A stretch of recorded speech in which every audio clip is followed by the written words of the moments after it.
You're listening to KPFK. 90.7 FM Los Angeles. 98.7 FM Santa Barbara. 93.7 San Diego. 99.5 Ridgecrest and China Lake. And for the world at kpfk.org.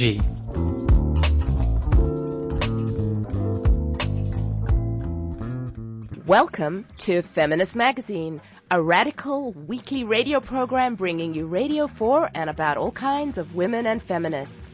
Every Tuesday, you hear stories and programming created and curated by our coalition of feminists. We're activists, artists, educators, mothers, journalists, and more. Every week, we share things that matter to us and you, from local to global, little known to different takes on key stories from an intersectional feminist perspective. We highlight art and culture and news and voices of women and feminists from all walks of life to bring you fierce radio. Brilliant feminists, organizing, making change, and kicking ass.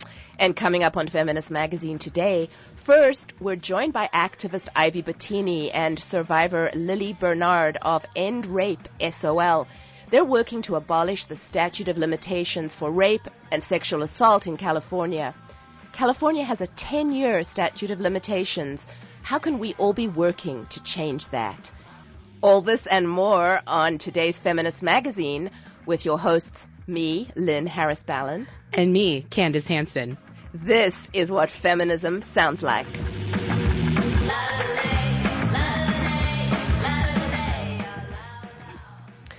So Candace, welcome. It's your first time co-hosting on FemMag. Hey, thank you for having me. I'm so excited to be here. Well, we've got amazing guests today. I know. Can you believe it? So, and live in studio. We're like already enjoying our guests, and we want to share them with you. So let's get started. So California currently has a 10-year statute of limitations on reporting rape or sexual assault, but grassroots group EndRapeSOL is fighting that, and they've started a campaign statewide to abolish that statute of limitations. And we're joined today on the line by legendary feminist and LGBT rights activist Ivy Bottini. Hi, Ivy. Welcome to Feminist Magazine. Well, hi. Thank you. It's my pleasure. How you doing there? Well, we're doing great, and with us live in studio is your partner in crime, artist activist Lili Bernard, and she has inspired her activism too. So we're really happy to have you both here today. Thank you, Lynn and Candace. It's a pleasure to be here this afternoon. So Ivy, yeah, it really is. Hi, Lily. Hey, sweetheart. So Ivy, we're going to start with you. What inspired you, tell us, to start EndRapeSOL in the first place? What was the germ of the idea that got you going on this? Well, it's kind of quirky. I watch a lot of Law and Order, Special Victims, and they're pretty much they do many shows on women who are raped and sexual assault and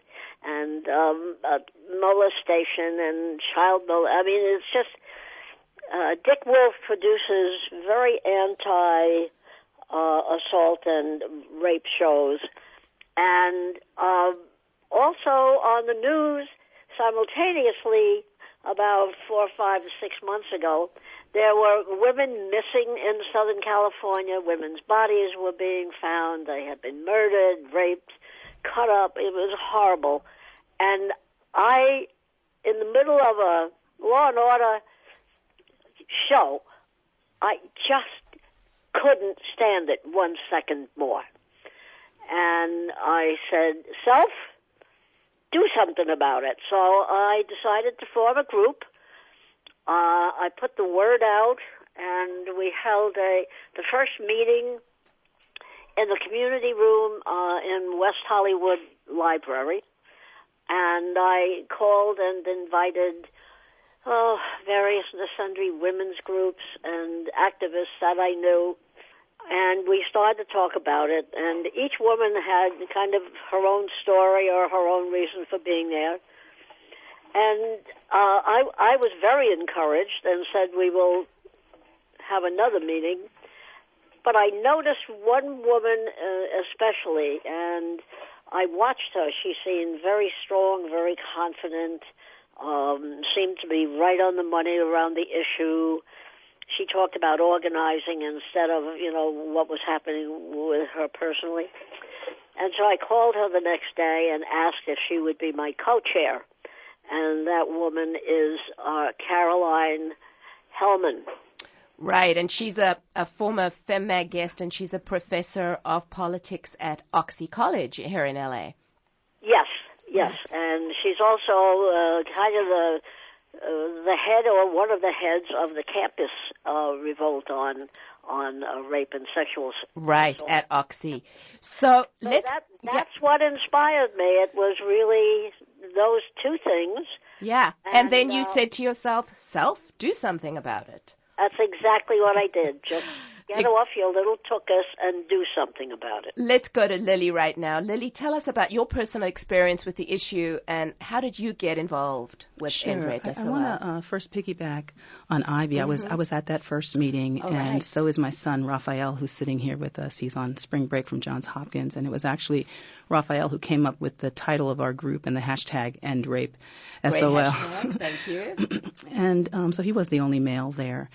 And so was the mayor of West Hollywood, a woman named Lindsay P. Horvath. Mm-hmm. But I was there because in the early 1990s, Bill Cosby mentored me in preparation for my guest starring role on The Cosby Show. Mm-hmm.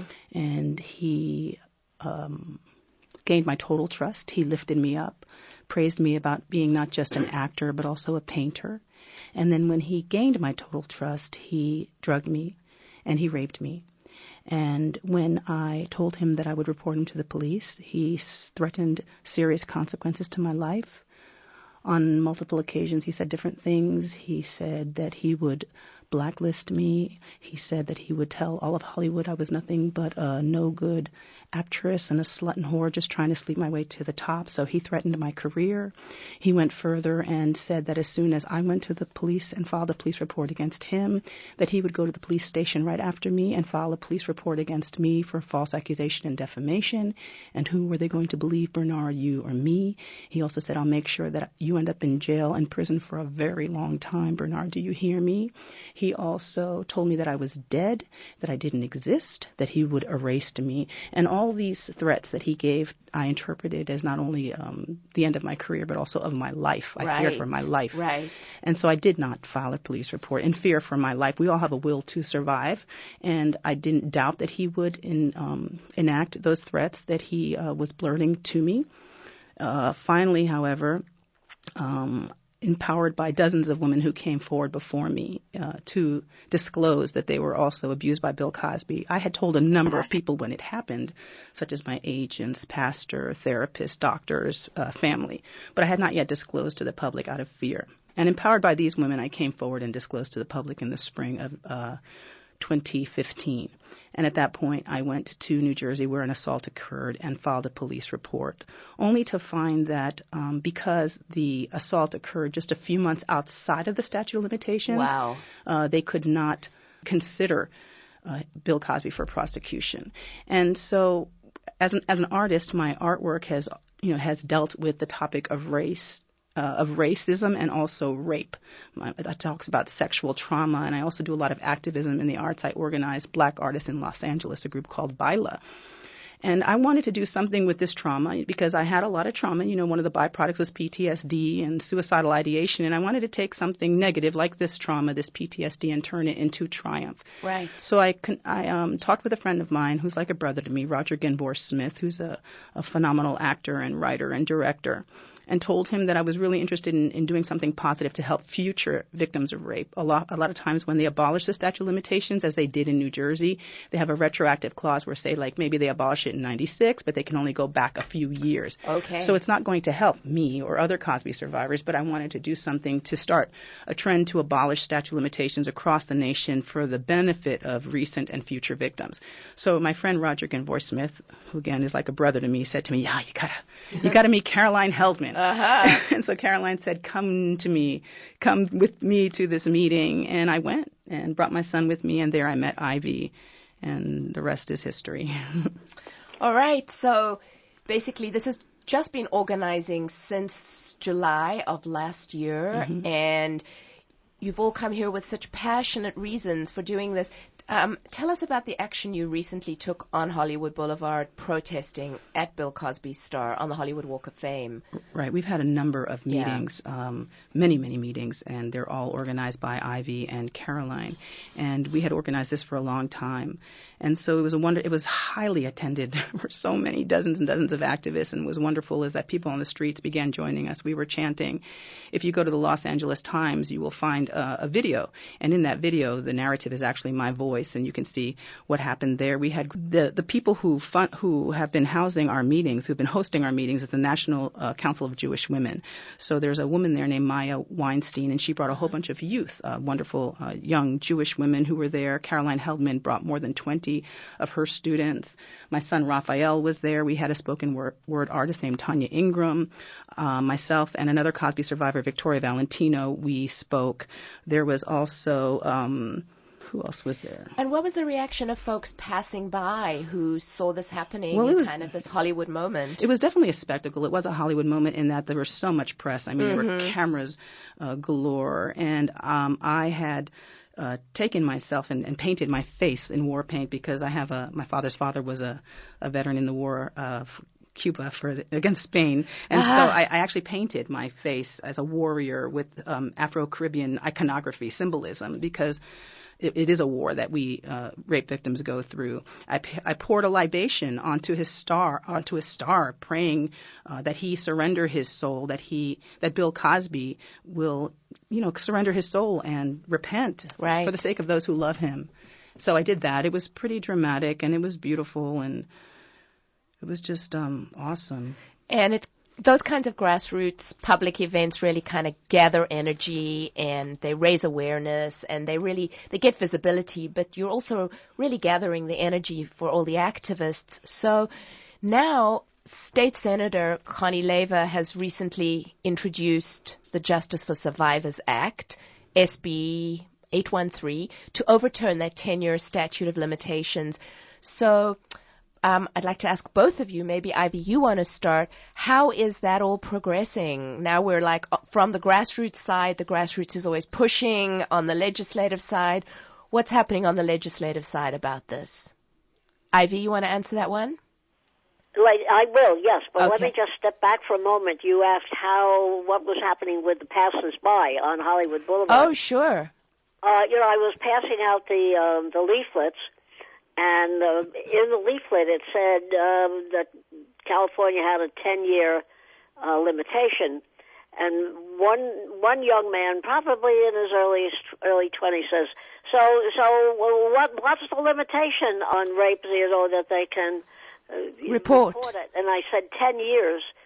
Right now, it's 10 years. We want to get rid of it. He said, why? He said, 10 years seems plenty of time. Right. To report it. And I thought, the guys don't get it. Unless it's a man who has been raped, the males don't get it. They don't understand. It's not something that goes away tomorrow or the next day or 5 years from now. You live with that trauma. That's why we want to get rid of it. Okay, getting to the legislative side. Well, thank you for making that point. That's definitely that whole sense of not understanding why folks might not disclose, never mind report, over a long period of time because of all the trauma that they have to work through to get to that place, right? Yes, and it's not just the trauma. It's the non-belief. Yeah. People. I mean, look at Cosby. Who would have thought? It was a shock to the country. He was the father. He was like what's his name in Father Knows Best. I mean, it was that kind of equivalent. And who would have thought? And then all these women started coming, and a lot of one of my own daughters said, "No, it's not true." And finally, after the 50 or 51 women came forward, she said, well, I guess it's true. There you go. She had a hard time believing it because she grew up watching The Cosby Show. So it's something that is not going away overnight. So on to the legislative side. We knew that it was going to have to go to the legislature at some point. Leno up in San Francisco had tried to get something going in the assembly, and he couldn't even get it out of committee. And when I was thinking about that, I thought, it can't just be a one-sided, one person doing it. There's got to be backup. And that's why I formed the activist organization, because, feet on the street move legislators. Right. It's the people who vote for them. It's the only way it's going to happen. It's not going to happen if it just happens on the floor in the legislature. So, because a lot of the men there, they don't get it. They just don't get it. So, we were talking to one of the women who works for Betsy Butler. What's the name of the group, Lily? The California Women Lawyers. Yeah. And Betsy got interested, and so Connie Laver was approached. Thank goodness. She considered it. She thought about it. She postponed it a little bit, and then she got all on board. And she has a bill that is or will be momentarily introduced into the Senate. And we have great hopes for it. It's gone through a couple of committees and, before the official launching to the press and everything. So that's where we are. It's and that's going to be happening in the next month or so, right? I believe the beginning of April, yes. Beginning of April. So 18 other states in the U.S. have already abolished their statute of limitations for this crime. Why is there resistance in California? We're supposed to be so progressive. Who opposes overturning it here? Well, when Leno in San Francisco proposed it, it got nowhere. It couldn't get out of the committees, and it's very male controlled. And like that young man on Hollywood Boulevard, right? What? 10 years? Isn't that long enough? Right. It's the male mind not understanding what is the power play. It's pure power. When a woman is raped or seduced or whatever into doing something that she does not want to do and fights it, they just don't understand it. Lily, you can get over it, like in 5 minutes.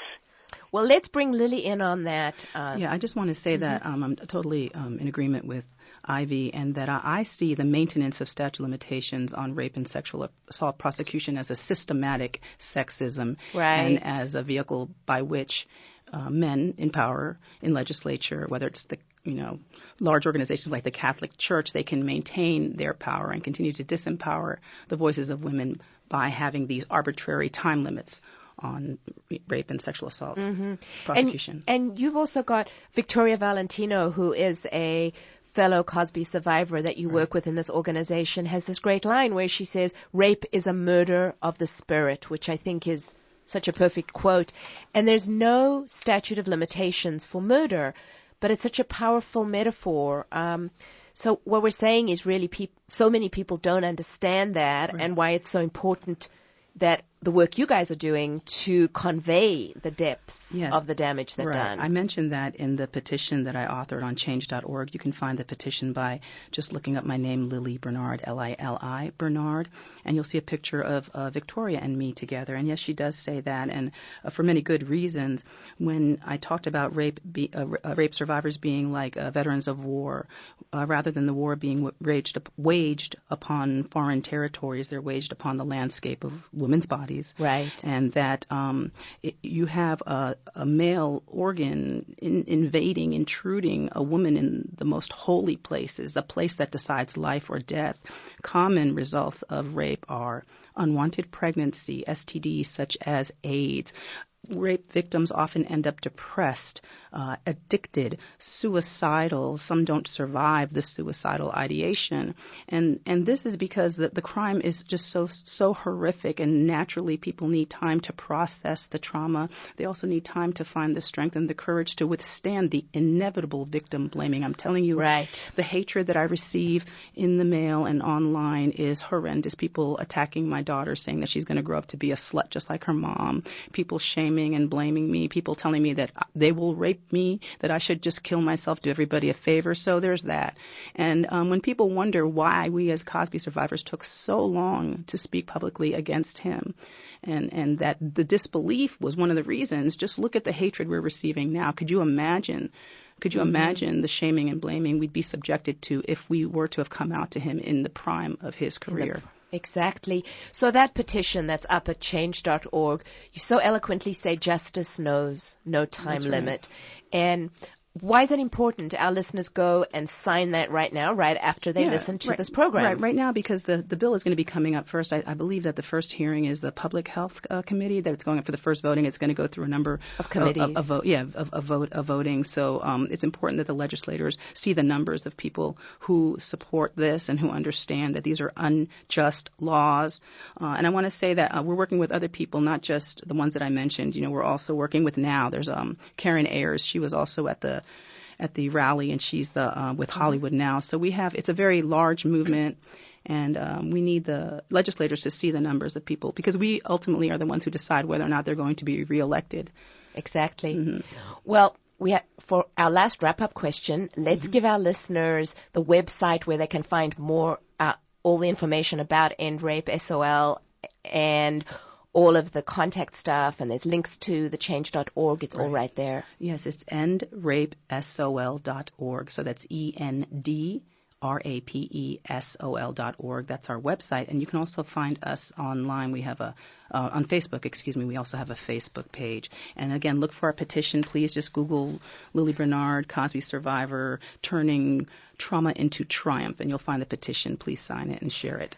Well, Ivy Bottini and Lili Bernard from EndRapeSOL, wonderful to have you both on the show. Such an important thing to talk about, and we look forward to following up and hearing what happens next.